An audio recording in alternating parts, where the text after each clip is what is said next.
L'investiture s'est vraiment très bien passée. Donc les patriotes sont venus de tout horizon, vraiment avec une ambiance exceptionnelle. Donc de la ferveur, vraiment beaucoup d'émotions. Donc c'est une journée historique qui a consacré l'investiture du président Ousmane Sonko pour les présidentielles de 2024. Donc ce fut vraiment un moment historique. Donc il fallait que le candidat du peuple soit vraiment investi au niveau du Canada, comme ça s'est fait un peu partout ailleurs aussi, dans le monde. Donc on a senti vraiment beaucoup d'émotions, beaucoup d'engagement et surtout de la détermination de la part des patriotes. Donc ce moment historique vraiment est à saluer. Donc nous sommes plus que jamais déterminés à accompagner le président Sonko jusqu'à la magistrature suprême. Parce que c'est un vœu du peuple et c'est son droit le plus absolu, donc d'être candidat. Donc il faut que tout le monde le comprenne. Ainsi, c'est vraiment tout un événement. Donc maintenant, l'avenir est devant nous, mais nous sommes déterminés à l'accompagner, à faire une campagne. Et nous sommes certains qu'au soir du 24 février 2024, il sera, Inch'Allah, promu président de la République du Sénégal. Je suis de PASTEF USA. Je mën ak ñëw ci invitation PASTEF Canada par rapport à leur investiture du président Ousmane Sonko. Donc di rafetlu ce qui s'est passé hier, rafetlu bu baax aussi l'organisation qui a été top. maa ngi tooñ sax ñoom Chérif man leen PASTEF USA on va s'inspirer de vous, de ce que vous avez fait, peut-être pour ñun aussi def quelque chose de pareil ou ñu quelque chose de meilleur Inch'Allah. Di aussi rafetlu taxawaayu tous les patriotes par rapport ak li nga xamante ne moom lañ bëgg te mooy l'investiture Ousmane Sonko. weesu na loolu sax parce que liñ bëgg pour man mooy jël Ousmane teg ko ci bopp réew mi et à partir de là-bas defaraat Sénégal ba ku ci nekk gis ci bopp et loolu nag li muy laaj mooy une détermination de tout un chacun, muy tous les patriotes qui sont dans la diaspora comme tous les patriotes qui sont là-bas au niveau du Sénégal. ñu xam ni le développement du Sénégal c'est à portée de main. Yàlla dimbali nañu may ñu un leader qui est extraordinaire. Ça c'est des genres de personnes yoo xamante ne dañuy ñëw dans la vie d'une nation peut-être chaque 100 ans ou bien chaque 50 ans. Et on n'a pas le droit de rater ce virage-là. On doit réussir à faire de Ousmane Sonko le 5e président de la République en 2024. Et Inch'Allah man am naa yaqin gëm naa ne loolu dafay am. Xam nga li tax ma gëm am yaqin ne loolu dafay am mooy dama gëm ne yàlla moom moo bëgg a dimbali Sénégal. soo gisee l'évolution de PASTEF nga gis l'évolution yu affaire bi commencé ba léegi chaque année de plus en plus les gens adhèrent au projet. Chaque année de plus en plus nga gis nit ñi gën a comprendre ce qu'on veut faire et que même maintenant un enfant de 5 ans un enfant de 10 ans tu lui demandes lan la PASTEF représente lan la gars yi bëgg def Sénégal et il peut t'expliquer de long en large le projet PASTEF. Et pour moi ce projet là moom moo tax nag ñun ñu war a def le tout pour réaliser ça. Et comme ni ko Ousmane di waxee rek on ne va pas décevoir les Sénégalais. ñun ñëpp li ñu tax a jóg mooy fexe ba Sénégal mel comme dans ces pays là où nous vivons. Ok yàgg naa di wax ni ñi defar Canada ñi defar États-Unis ñi defar Europe du ñu ay jinne ay nit lañ comme yow comme man.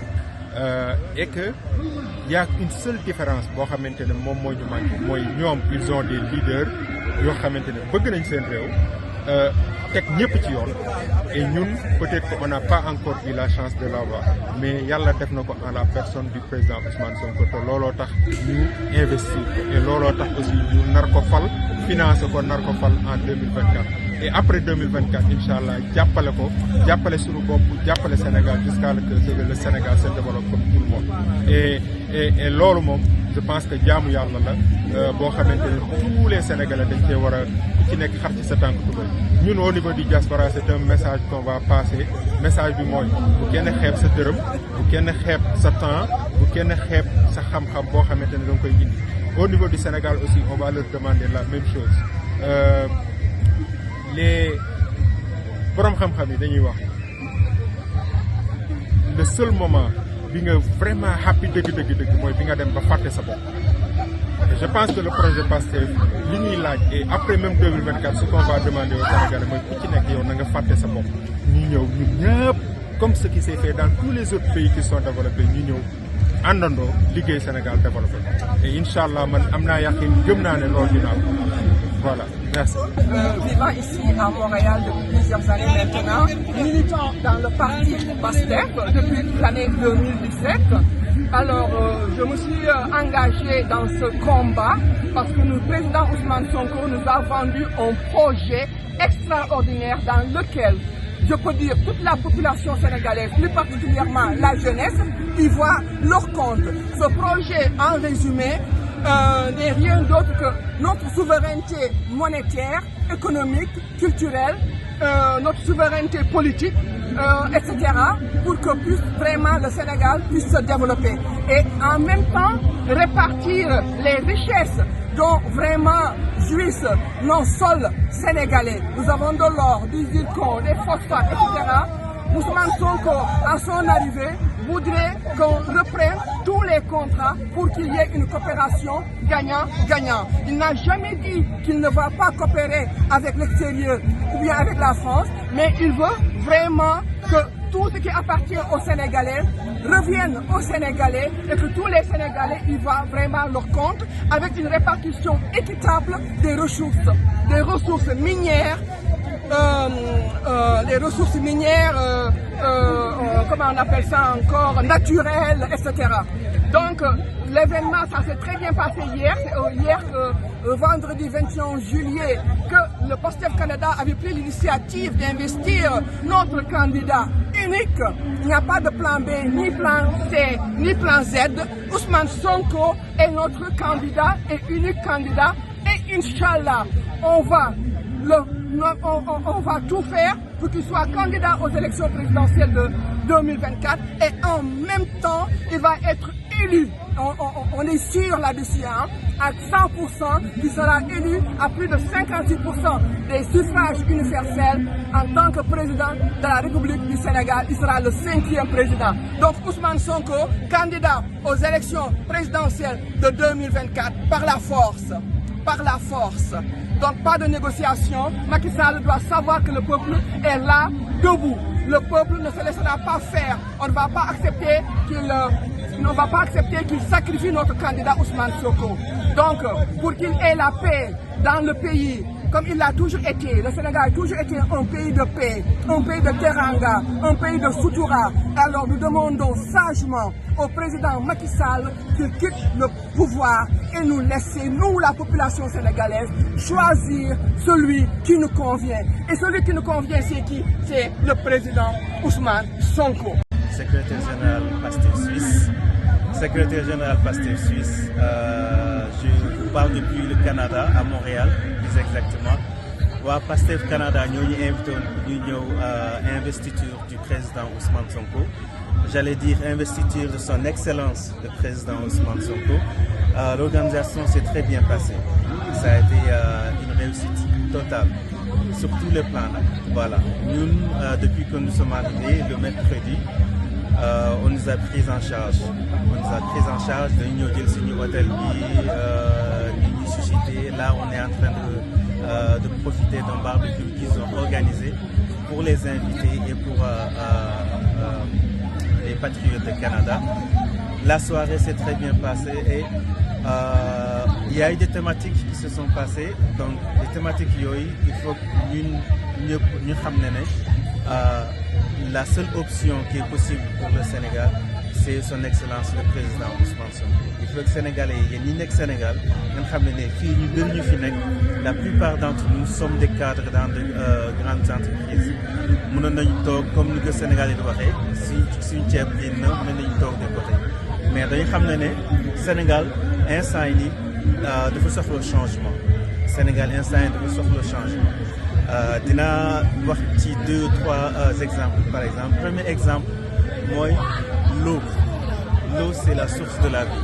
Mais yéen ñëpp boo leen xoolee ci Sénégal ci sous-région yi boo leen fa demee ndox mi dafay jafe lool Dakar ci boppam parfois ndox bi dafay jafe alors que nous avons le fleuve Sénégal qui est long de à peu près 1800 km. Mais 1800 km, c'est de l'eau de source. ndox boobu fu ñuy dem c'est de l'eau qui se déverse dans l'océan Atlantique. Est-ce que xam nga ñaata mètres cubes d'eau mooy déversé ci océan Atlantique? Chaque année, il y a 24 milliards de mètres cubes d'eau qui se déversent dans l'océan Atlantique. C'est de l'eau de source qu'on n'utilise pas. 24 milliards de mètres cubes d'eau, c'est 47 milliards, à peu près 47 mètres cubes d'eau par minute.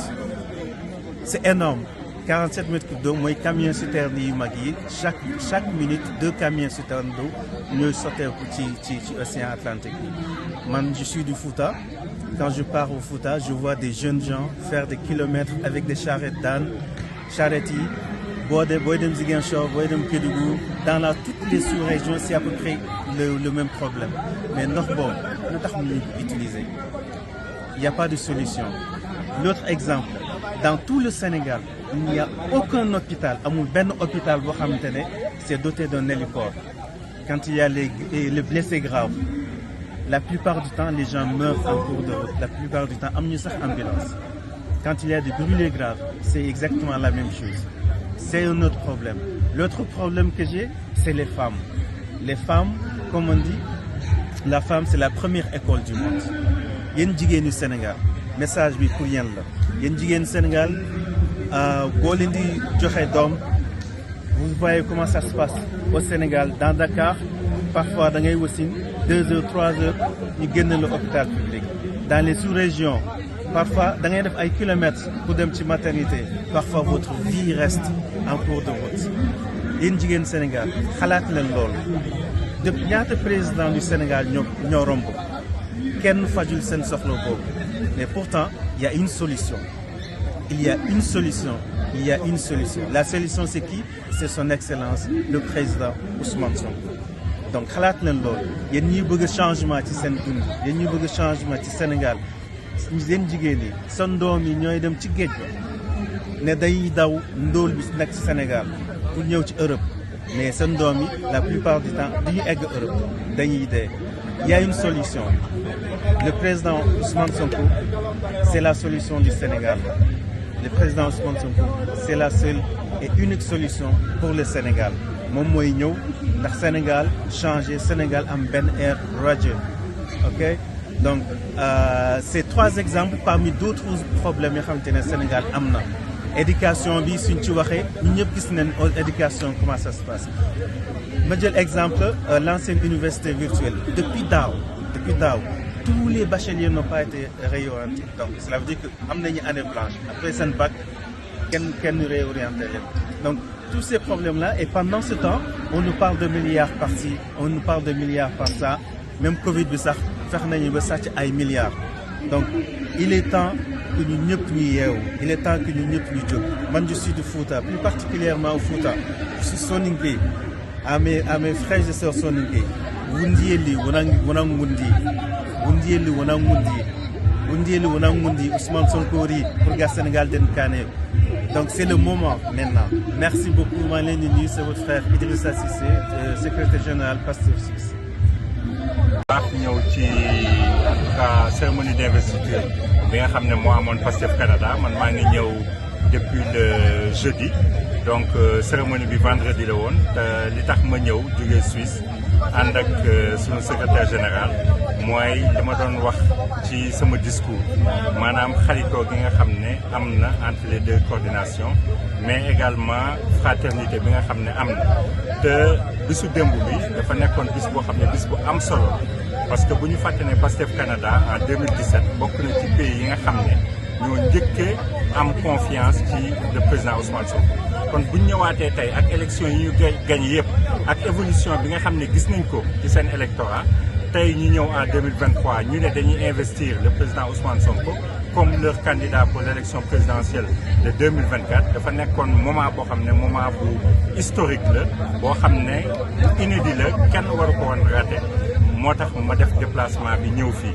waaye nag gis nañ aussi ci en tout cas cérémonie bi benn organisation benn capacité en tout cas à créer un environnement positif ba tax bisu démb bi mu nekkoon bisu réussite mu nekkoon bis boo xam ne aussi dafa amoon symbiose moo tax wax dëgg yàlla kontaan nañ lépp vraiment jaar na si yoon gan yi teral nañ leen accueillir nañ leen comme il faut mettre nañ leen dans de bonnes conditions tey aussi gis ngeen barbecue bi y a beaucoup de monde en tout cas ici au niveau de ce parc à Montréal di wane na rek encore une fois parce que benn famille la di wane ne ñu ñëpp ñoo bokk ndey ñoo bokk baay di wane ne aussi fraternité bi nga xam ne c'est l'une des valeurs de Pastef dafa nekk loo xam ne dañ koy dund te li am démb aussi dafay wane ne diaspora dafa porter le combat parce que tey li am Sénégal il faut que nga am détermination il faut nga am engagement mais il faut nga am patriotisme maanaam nga jiital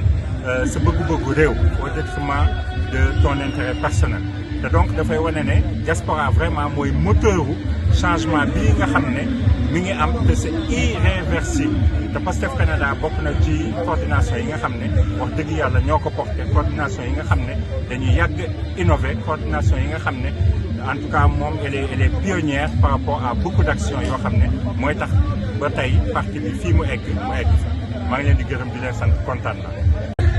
Pastef Canada organisé na démb vendredi 21 juillet li nga xam ne moom mooy cérémonie d'investiture du président Ousmane Sonko muy cérémonie boo xamante ne c'est une réussite totale impression bi ñu ci am mooy lu ñu xamee Pastef toujours mais ñoom encore plus parce que comme ni ma koy waxee Pastef Canada nekkul zone bi nga xamante ne fa la Sénégalais yi ëppee nekkul fi nga xamante ne peut-être fa la Sénégalais yi gën a mën a joxe xaalis mais la stratégie vraiment quand on le dit quand on parle de leadership Pastef Canada ko fi fekk réellement parce que tout simplement ils sont très très engagés méthodiques et très organisés loolu moo waral hier ce que vous avez vu sur Jotna TV et sur la page Pastef Canada mooy refléter aujourd'hui le travail effréné bi nga xamante ne Pastef Canada mi ngi koy def depuis sa création en 2016 ici au Canada muy liggéey bu mucc ayib liggéey bu am solo impression yooyu mooy li nga xamante ne seet nañ ko fi leneen li nga xam ne il faut le dire mooy Pastef Canada aussi ay cadre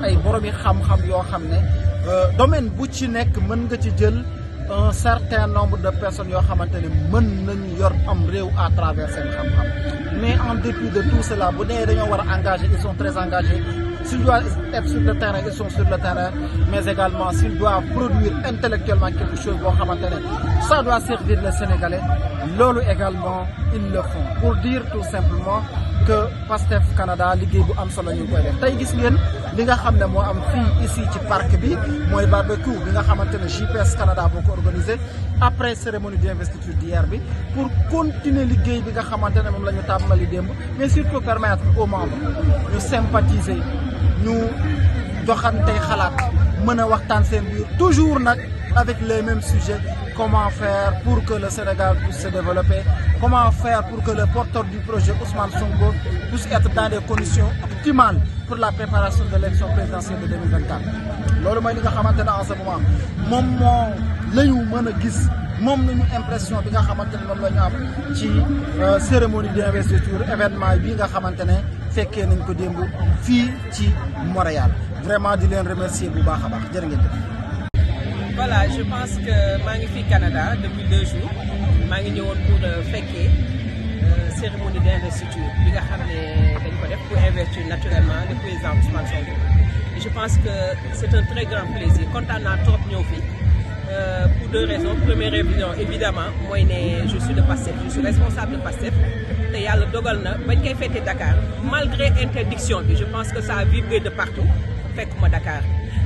Aux États-Unis aussi je pense que def nañ ko le 15 boo xam ne ci benn parc nekk ma fa woon mais fii c'est vraiment exceptionnel moo tax deuxième raison bi mooy ci circonscription la nekk te Canada nekk une coordination sœur donc c'est un grand plaisir et ni ma ko waxee hier rek mooy ne bon ils ont été précurseurs de beaucoup de grands projets de Pastef donc tey bu fekkee ne dañu def cérémonie d'investiture c'est un grand plaisir d'être là pour accompagner pour ànd ak ñoom ci bés bi nga xam ne bésu mbégte la et malheureusement xam nga investiture dafa nekk loo xam ne li may wax ça n'arrive pas tous les jours parce que bu dee surtout investir benn nit donc loolu dafay am à l'occasion d'une élection présidentielle te loolu moo am pour le président Ousmane Sonko donc loolu bu xewee je pense que c'est un plaisir pour moi de porter les propos que j'ai portés hier ci kii bi moi c'est avec un grand plaisir que j'investis et je l'ai même dit, je le répète encore, d'investir et à l'infini le président Ousmane Sonko parce que dafa nekk un candidat de rêve.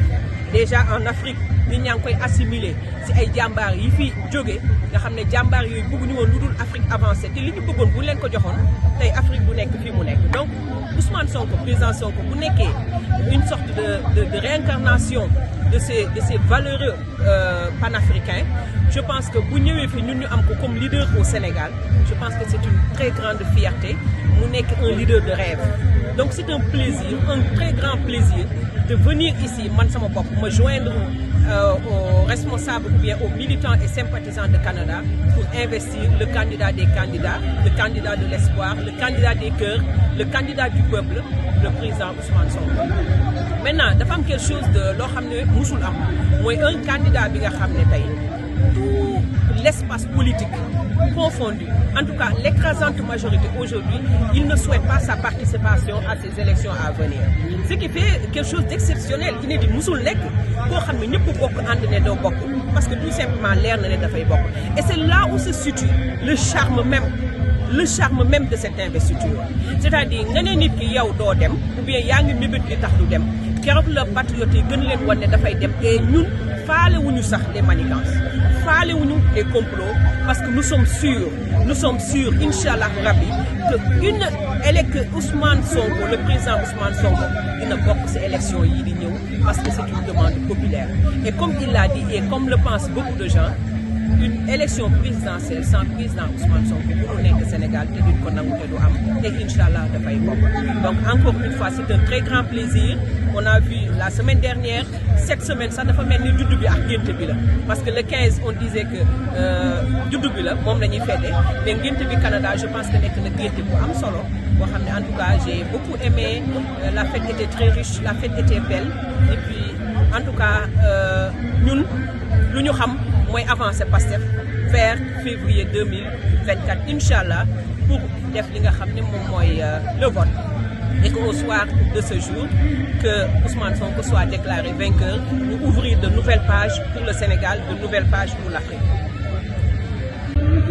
waaw man li may njëkk a wax mooy di remercier ñëpp ñi nga xam ne ñi teew nañ fi di leen sant bu baax a baax parce que pour ñun c'était important ñu confirmer suñu engagement ak suñu soutien à Pastef et au président Sonko. Comme ni ko ñëpp xamee ni Canada moom dafa teel a jóg pour nekk ci combat Pastef combat bi nag du dara lu dul fexe Sénégal jëm ci kanam teg ko ci dëgg ba ku nekk daal gis boppam ci li xew ci réew mi nii quoi. Donc on remercie tout le monde d'avoir été présent, ce fut une belle réussite, surtout nos invités qui viennent du Canada, de la Suisse et du Sénégal. Tout le monde a fait les sacrifices nécessaires pour être là et les Sénégalais du Canada également ont été présents pour manifester leur détermination, leur engagement derrière Pastef et le président Sonko. Donc di jaajëfal ñëpp, merci beaucoup. waaw mais écoute grand li ngay laaj ni am na solo trop démb ak tey li ma sentir au Canada c'est un engouement qu'on n'a jamais vu dans l'histoire politique du Sénégal. ñu woo nit ñi ne leen ñëw leen ngeen fay $100 ngeen déglu ñu investir un candidat aux élections présidentielles. On a eu plus, normalement li ñu doon xalaat c'était un objectif de $30,000. On a eu $34,000 lu weesu suñu njort loolu dafay montrer à quel point les Sénégalais ils tiennent à la candidature de Ousmane Sonko. li ma bëgg mooy ñëpp ñi nga xam ne ñu ngi jéem a faagaagal suñu candidature ñu xam ne les Sénégalais du Canada à travers eux tous les Sénégalais de la diaspora et du Sénégal sont prêts pour que Sonko soit le président du Sénégal. léegi nag advienne que pourra ku ci mënti def leneen te loolu amul xamal ne yaa ngi tooñ Sénégalais ci digganteeg yàlla te bu Inch'Allah di nga ko digaale. Sonko c'est lui que nous avons choisi moom la ñu bëgg mu nekk suñu président et Inch'Allah il sera le 5e président de la République du Sénégal comme ni ñu ko waxee. Merci beaucoup. Sénégal am nañ chance. Sénégal am nañ chance parce que boo nekkee Sénégal déjà li nga gis yaakaar bi nga xamante ne bii vraiment sénégalais am nañ ko ci Ousmane Sonko nga génn bitim réew nag ci ngay door a xam ne vraiment bëgg Sénégalais yi bëgg Sonko dafa wër àddina bi ci Sénégalais yi yëpp ak fépp fu ñu mën di nekk tey li ma gis ci salle bii li fi nekk ci Sénégalais foogoon naa ne nekkul Canada foogoon naa ne nekkul Montréal mais ñëpp ñëw nañ mu jaral leen lu nekk jóge fu nekk ñii jóge Toronto ñii jóge Moncton ñii jóge fépp ci Sénégal ci Canada léegi xam ngeen Canada ni mu yaatu alors loolu nag chance boobu ak yaakaar boobu nga xamante ne bii véritablement Sénégalais yëpp am nañ ko ñu ngi ñaan yàlla kenn bañ leen a jéem a xañ chance boobu nga xamante ne bii Sénégal am na ko Sénégalais am nañ ko yàlla na ko yàlla jàppale Sénégal ba nga xamante ne bii réew mi dina tege ci loxoom Sénégalais yëpp yaakaar ci moom ñu gis ñu koy ñaan bu baax a baax.